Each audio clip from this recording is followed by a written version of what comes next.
every time Simcha Dov gets sick enough that we have to go to the hospital, my stomach clenches, my anxiety goes through the roof, and I find it difficult to function. And yet, once we get going, I am able to go with the flow and to be able to be in the moment. That transition, I believe, is reflected in the pasuk of Hoshi'a Samecha, which was made famous by my great uncle, Dr. Rabbi Twerski, as he composed that famous song. I would like to share with you tonight's thoughts, interspersed with that song, as it was sung for us the other night by some young men who came to sing with Simcha Dov.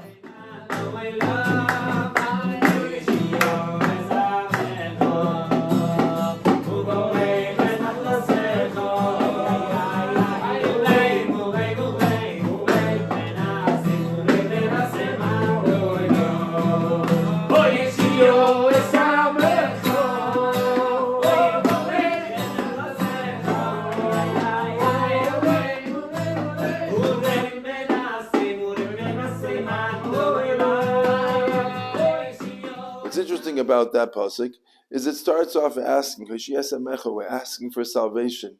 It must be in tremendous pain or difficulty.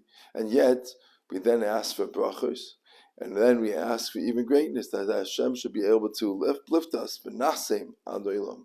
How is it that in one pasuk we start from the lowest levels, and we seem to strive for the highest? Particularly if we keep in mind the hierarchy of human needs as described by Abraham Maslow. He says, when you are in your lowest level, when you're struggling for survival, a person can't really function or focus on his greater needs. And only at a later date is he able to focus on his personal relationships, on his personal satisfaction, and ultimately to the higher levels. Yet in this pasuk, David HaMelech describes one end of the spectrum all the way to the other. How is that happening?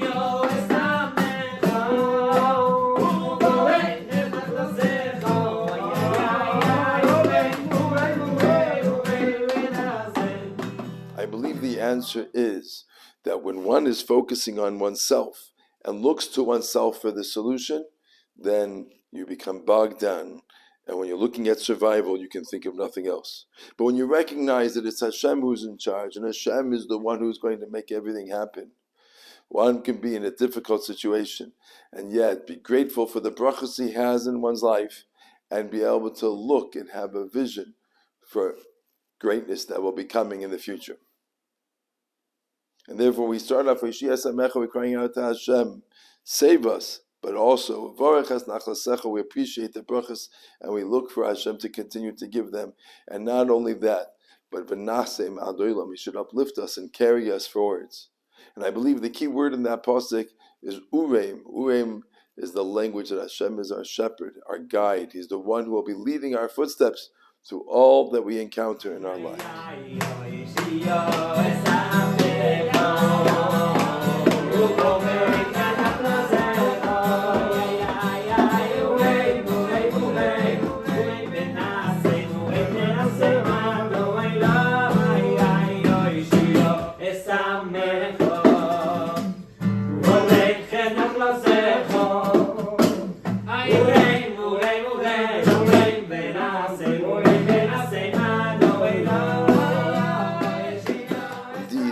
That is what happens when we go to the hospital. The voice in my head that is loud is saying, I don't want to go to the hospital. I don't want to have to be in the emergency room and stay up all night before we get admitted. I don't want to have to cancel all my appointments and everything I was planning on doing that week and just spend the time in the hospital. And most loudly, I don't want my son to be sick. Yet, when I'm able to say, okay, this is what Hashem wants, and I let go of all the things that I want, and I know that the only way we're going to get through this hospital is by trusting Hashem and davening to Hashem and looking for His guidance, then I am able to transition and to be able to be in the moment and help my son be able to recuperate to the best of our abilities. We appreciate the doctors and the hospitals. We appreciate the family that comes and visits. We're able to appreciate all the kindness that Hashem does along the way. And we continue to have hope that we will be lifted up to higher levels, both spiritually and physically, as we look for a refuah shlema for our dear son.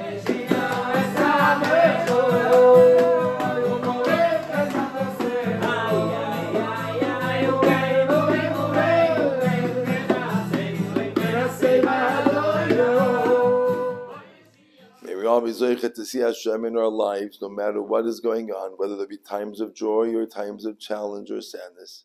To be able to recognize that Hashem is the one who guides us and makes everything happen. And we will continue to cry out to Hashem for salvation. And we look forward to refuahs and yeshuahs for us and all of Klal Yisrael. But we also look for a tremendous geulahs for not only us as individuals, but as Klal Yisrael. As we look forward to Mashiach Tzidkenu, and we ask Hashem to be able to bring back the Binyan Beis Hamikdash, and we will be able to revel in His presence, and we'll be able to experience a joy as never before.